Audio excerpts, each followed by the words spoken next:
when a man has not discovered himself, he does not have direction in life. A man that does not have that has not discovered himself has no direction. And when you don't have direction, other events of life will direct you. When you have no direction, events of life, circumstances, situations, people, negative people, toxic people will direct your affairs.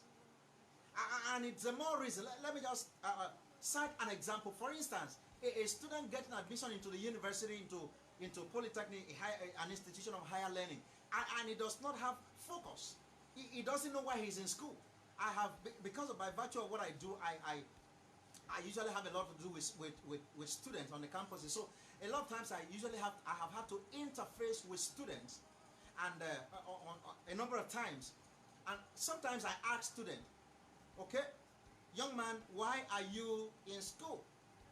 And some of them have been like, come on, sir, that question is, why would you ask that kind of a question?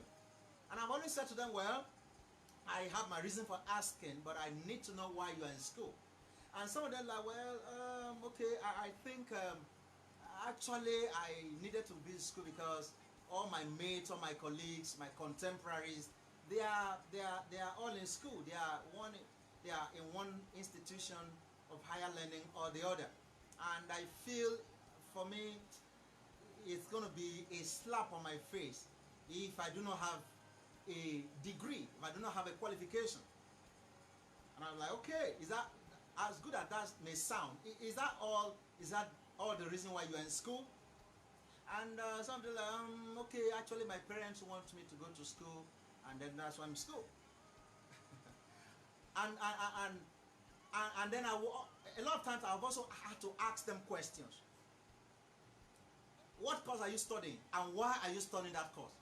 And some of them will like, well, I don't have any particular reason, but I just felt I just had to study anything because in Nigeria, in the Nigerian context, what you study really does not matter. And so I just felt, let me just study anything that is available, and then I can find my way. When I come out of school, I'll get a job, and I'll just be fine.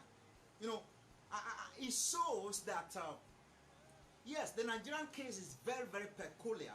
I do not dispute that, but the fact still remains that, you know, when a man does not have direction, events of life will direct you. And more often than not, the direction is usually, you know, tilted outside of your purpose and destiny in life. And it's the more reason why you see a lot of people in school, on campuses, they have no particular for purpose. Some people get married because they need to get a man, they need to get a woman. Some pressure on me, and all my colleagues are married or are in one relationship or the other. I need to be in relationship. If you have not discovered yourself, because you is going to determine every aspect of your relationship. Self-discovery. It determines the kind of a relationship you get into. It determines the kind of friendship you keep. It determines the kind of business, the kind of career, the kind of vocation you want to go into. All right. So self-discovery is highly fundamental. You know, to every aspect of a man's life, is fundamental. Self-discovery. You know, we have a lot of examples both in the scriptures as well as in our contemporary world. But I'll take an example from the scriptures. You know, in the book of Jeremiah chapter 1, if you read Jeremiah chapter 1 and from verse 4, we see an example when God was speaking to Jeremiah, and God said that, before we were formed in your mother's belly, I knew you. And Jeremiah, as it were, didn't know. He did not have that understanding of himself. He didn't know who he was. We also saw how an angel in Judges, in the book of Judges, chapter number 6, and reading from verse 11, the Bible talks about Gideon. That Gideon was in a particular place. An angel appeared to him and said, "Oh, thou great man of valor, the Lord is with you." And Gideon began to look around, and he was wondering who the angel was actually talking to. And he said, why would you say that of me? I am the least in my father's house, and my father is the weakest in Manasseh. And the angel began to tell him things he didn't know about himself. Another example, very quickly, was Esau. Esau did not discover himself. He had not discovered about himself. And so, when he was hungry, when there was a need in his life, he caved in. He allowed the circumstance, the situation around to dictate the affairs of his life, because he did not see anything about himself. In fact, when his brother Jacob was telling him, and he said, if you want me to give you this story, you hand over your birthright to me. You remember what he said? He said, oh boy, what's the big deal about the birthright? Of what use? Of what benefit is the birthright we're talking about here? Of what use is that to me? I'm dying and you're talking about a birthright? And you know, that goes to show, when you see people who live for the moment, it goes to tell you the fact that they have not been able to see a future. They have not been able to discover who they really are. All right?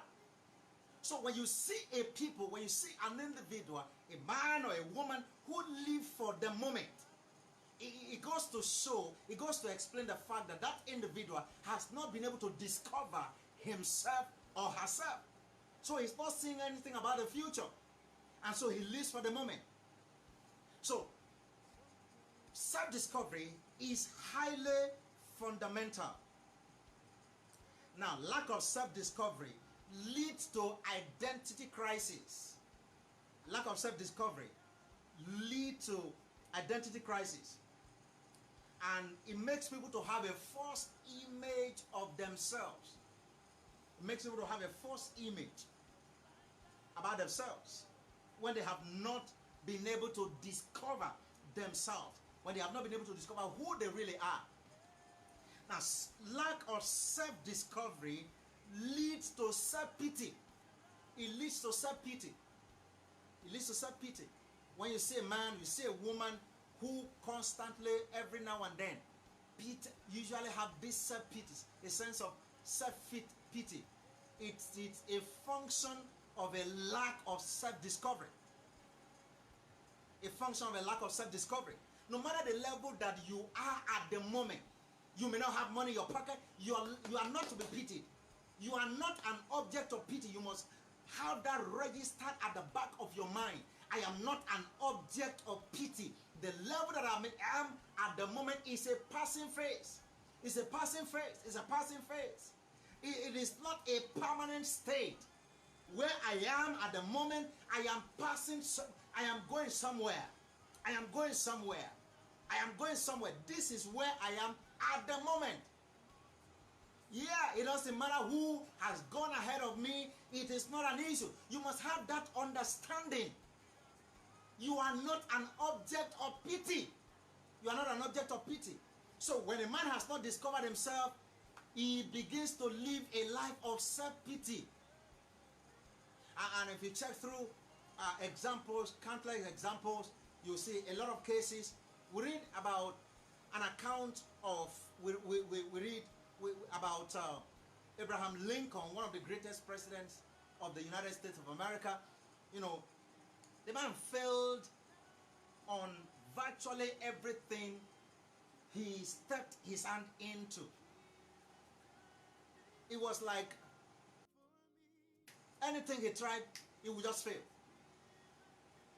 And eventually, the man got elected to become one of the greatest presidents that America has ever produced. What about the likes of Thomas Edison, the man that invented the electricity bulb? He tried 100 times, 200, 500, 800, 900, and 99 times, and he kept failing. Even his friends, associates, colleagues, family members, you've tried, just give it up. But the man, because he knew what he was, so persuaded of what he was into. And that is why the Bible says that let every man be strongly persuaded. Let every man be strongly persuaded. What you are doing, what you are into, how persuaded are you about it? You know, I've seen people who engage in a career they are not persuaded about. I've seen people go into a profession they are not convinced about. There is no sense of persuasion. There is no sense of conviction. They are just into it because, well, they feel, well, let me just... Let every man be strongly persuaded. So lack of self-discovery makes people to have this sense of self-pity. Lack of self-discovery makes people to have low self-esteem. Lack of self-discovery, it breeds low self-esteem. It breeds low self-esteem. It breeds low self-esteem. It makes people to have this sense of inferiority complex. They feel inferior amongst people, amongst others. They feel they are not worth being in a particular place. They are not fit to undertake a particular venture. A sense of inferiority complex. They have low self-esteem. They lack self-confidence. Lack of self-discovery makes people to have make him to lack self-confidence. It breeds lack of self-confidence. Hallelujah. It breeds inferiority complex. So now, every of these things that I have mentioned, when they put them together, they culminate into an identity crisis. They all culminate into an identity crisis. That you begin to have a false image of yourself. You don't know who you really are. You don't know who you are. So that is why self-discovery is very paramount. It's very, very key. It's very fundamental to whatever you want to become in life. Now, those who fail to discover themselves will always accept whatever life presents to them. Those who lack self-esteem, self-discovery, will always accept whatever life has to offer to them, whatever life presents to them. Every man in life has two offers. Every man in life. There are two offers available to every man in life. Number one, situations of life, the offer that you get from the situations of life, the events of life, the circumstances of life. That is the first offer that you get. Life will offer you certain things. Life will offer you what is available in the environment. Life will offer you, when you look around, people have ventured into things that they never had interest in. That is what life had got to offer them. So when you lack lack of self-discovery will make you to accept whatever life has to offer you. And the second offer that is available to every man is what destiny has to offer. What destiny has to offer. That is what God has packaged on the inside of you. That is exactly who you are. And until you discover that, you can't go far. You can't achieve anything. And that is why this is very, very important. It's very, very important. Hallelujah. It's very, very important. Now, number two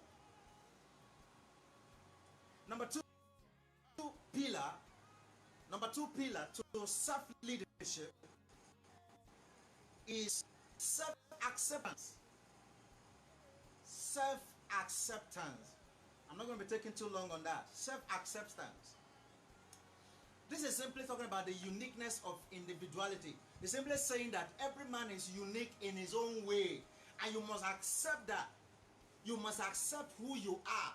That who God has made you to be. You must not try to be somebody else. You must not live a borrowed life. We have a lot of people out there that are living a borrowed life. They are living a borrowed life. They copy from A and copy from B and put it together to make up their own life. It's a borrowed life. You know, lack of, when you don't accept who you are, you cannot live the life that God has created you to be or to fulfill.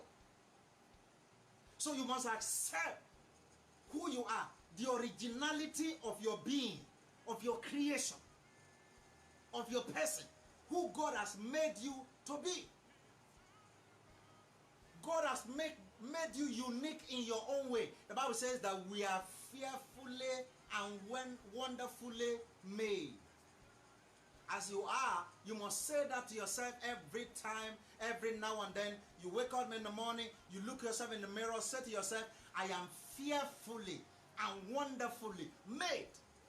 I am wonderfully and fearfully made. I don't have to look like any other person. I don't have to talk like somebody else. I don't have to behave like somebody else. I am unique in my own way.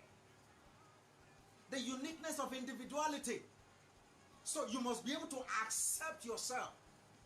Self-acceptance is a second pillar to self-leadership. Pillar number 3. The pillar number 3. The third pillar to self-leadership is self-management.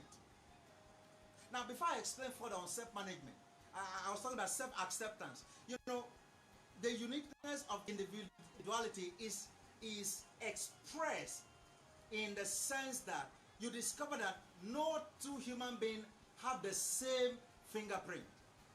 All over the world, among the billions of people that God has created, no two human beings have the same fingerprint. That is telling you how unique everyone is in his own right. That God has created everyone unique in his own way and in his own right. And until you accept that, you are going to begin to lead a borrowed life. Hallelujah. Now, number 3, leadership pillar number 3 is self-management. Self-management.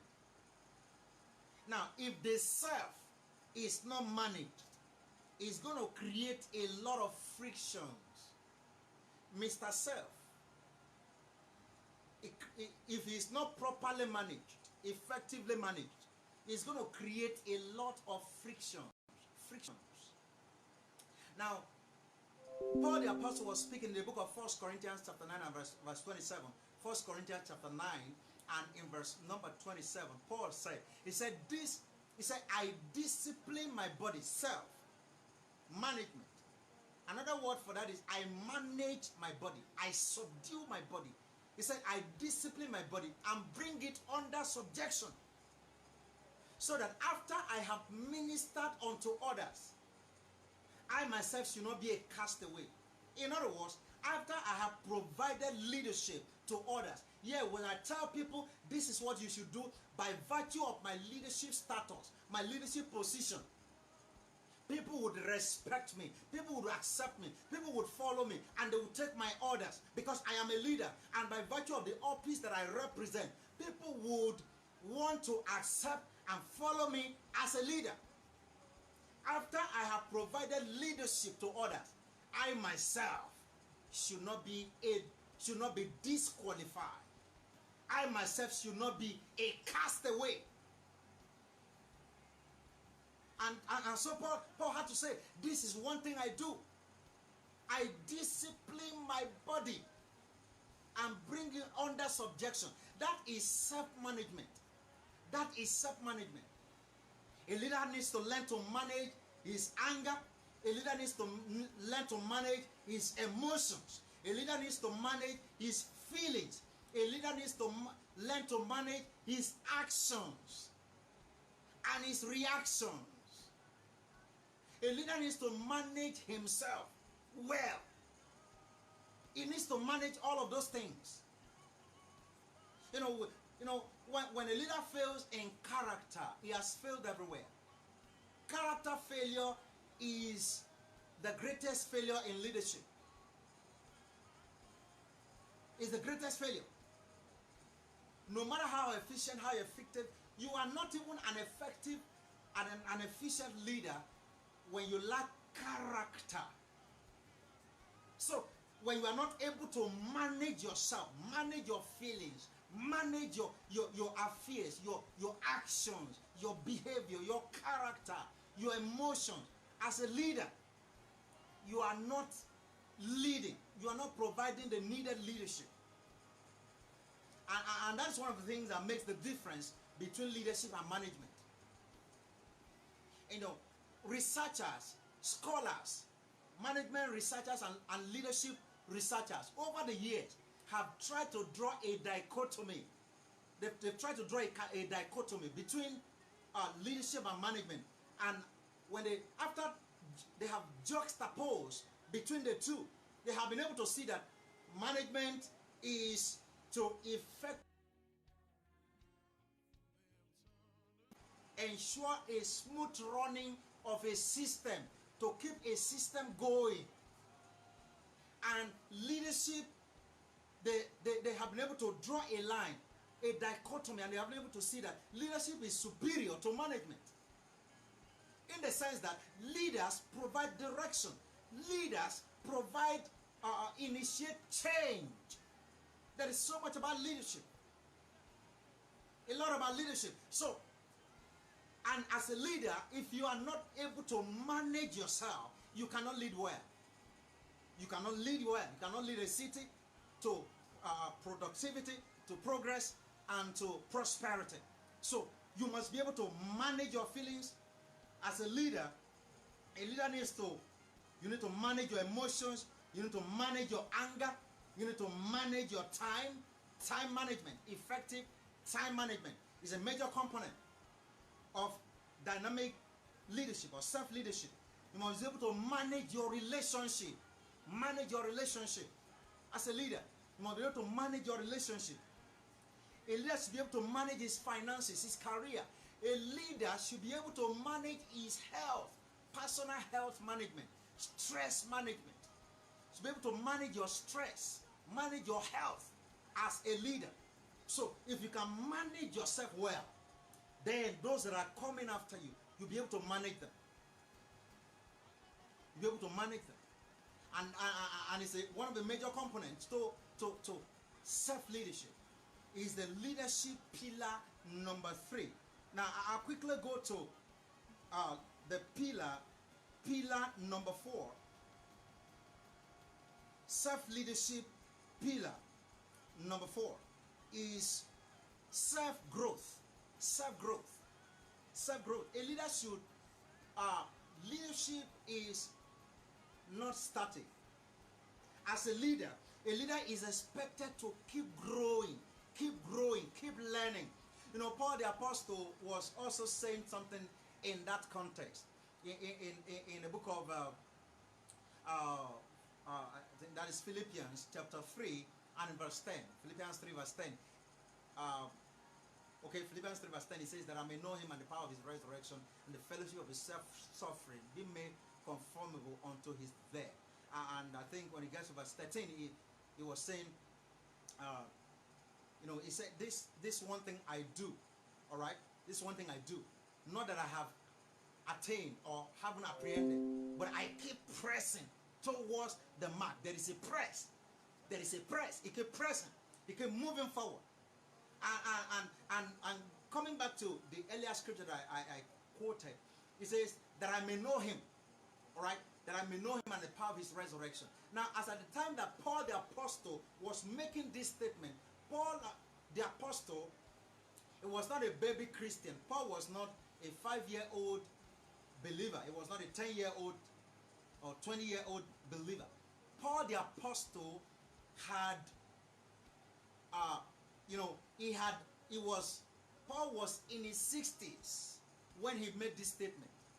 Because at the time Paul made this statement in the book of Philippians, for your information, Paul the Apostle, out of all the books that he wrote the larger part of New Testament, and out of all the books that he wrote, he was close to the end of his ministry. He died at the age of 68. All right? And he was in his 60s, close to the end of his ministry, when he was making this statement. It wasn't like he was a baby Christian who had just given his life to Christ last year, 2 years ago, or some months ago, and then he was talking about the necessity for him to grow, to learn, and to know more about Christ. No, it wasn't the case. It wasn't that. Paul the Apostle was a well-grounded Christian. He had known the Lord. He was well-matured in the faith.